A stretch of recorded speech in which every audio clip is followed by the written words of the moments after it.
short video, we'll show and explain all the key things you need to know about feeding the birds in your garden, and doing so in a way which attracts the maximum number of species and takes into account their health and well-being.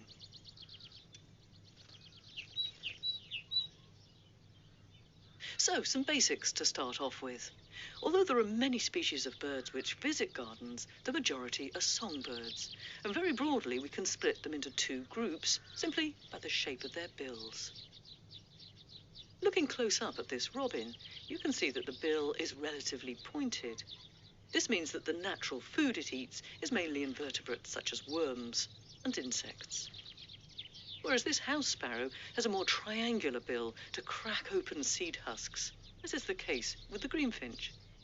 For example, a seed like black sunflowers presents no problem to these species. They can very easily take the husk off to get to the nutritious heart, whereas the robin can't crack open a seed husk, but can eat the contents if the husk is already removed, as you can see here with sunflower hearts, which are what's inside black sunflower seeds. This also demonstrates another key point about feeding birds. You also need different types of feeders, and including those which go on the ground.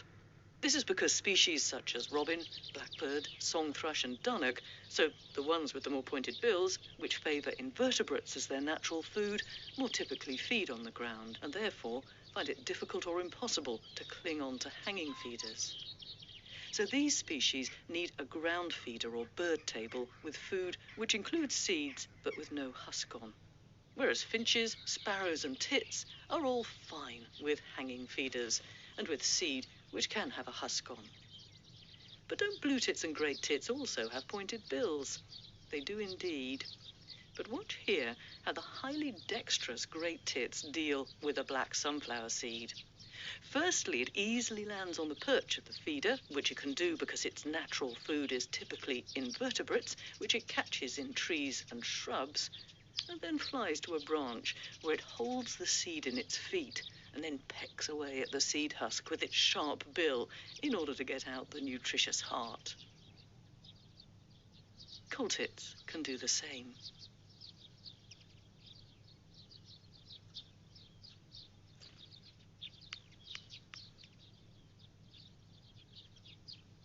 This behaviour is very different to how finches eat the same food, as they'll stay on the feeder perch and remove the husk and eat it using only their bill.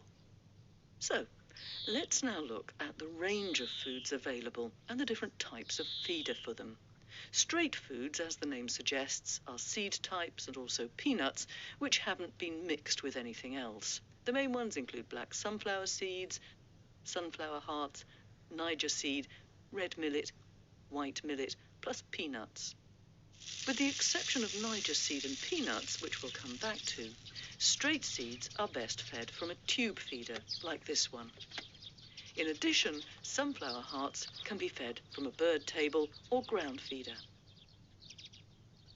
For Niger seed, this is so tiny that it needs a special feeder with very small ports to prevent the seed from running out. Niger is a real favourite of goldfinches, and you stand a very good chance of encouraging this colourful bird into your garden if you feed Niger from a special feeder like this one. For peanuts, these should only ever be fed from a mesh feeder, as having them loose on a bird table or in a tube feeder means that birds such as robins can try to swallow them whole, and this can cause them to choke to death. Peanuts remain a real favourite for many birds and can attract special species such as great spotted woodpecker and nuthatch. A very important note about peanuts is that you should only ever buy product which is labelled as nil detectable signs of aflatoxin or similar words, as this ensures the peanuts are entirely safe for birds to eat. Next up, it's mixes which are all seed-based, though some mixes contain other ingredients such as sultanas and suet pellets. Mixes have the obvious advantage over straight foods in that one product can do the job of many. And if you choose a mix which has husk-free seeds, then one product can cater for most of the birds in your garden, though not quite all, which we'll come back to.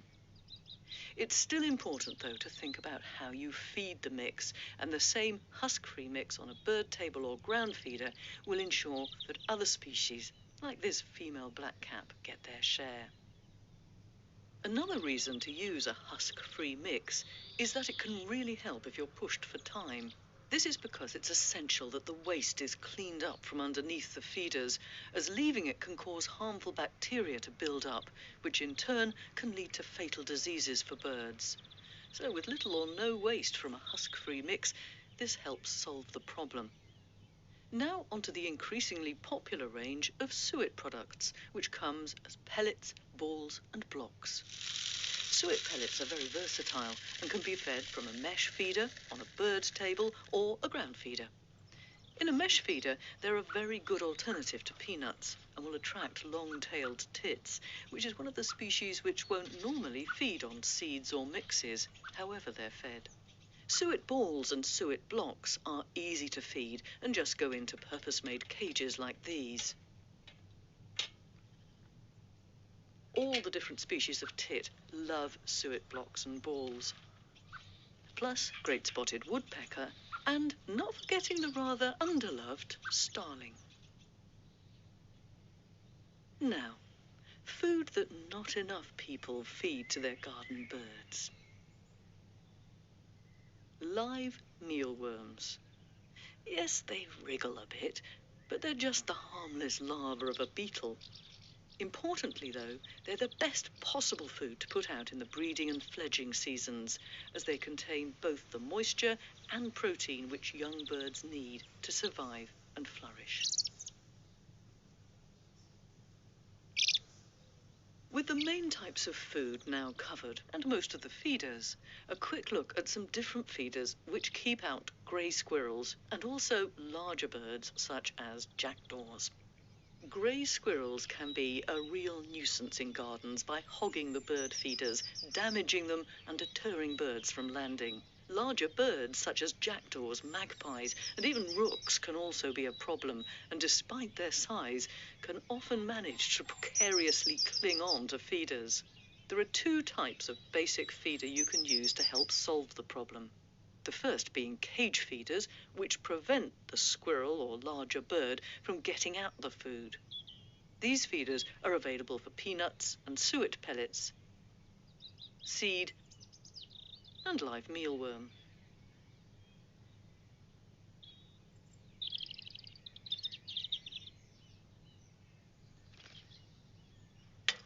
The second type uses an ingenious mechanism which closes the ports of the feeders when the weight of a squirrel or larger bird lands on one of the perches, and therefore prevents any food being taken. Positioning is important. The main consideration, other than them being in a good place for you to watch the action from your window, of course, is that they're away from anywhere which a cat could hide in and pounce on the birds. So avoid being too close to shrubs and other undergrowth. And if you don't have a handy tree to hang the feeders from, then a feeding station like this one is ideal. One really important aspect of feeding birds is keeping feeders and bird tables clean. This is because, and as mentioned before about not allowing waste to build up underneath feeders, dangerous bacteria can build up, which can lead to fatal diseases, something which finches are especially prone to. Now, just to summarize on the main points, you need a variety of different foods and different ways of feeding them to attract the maximum number of species.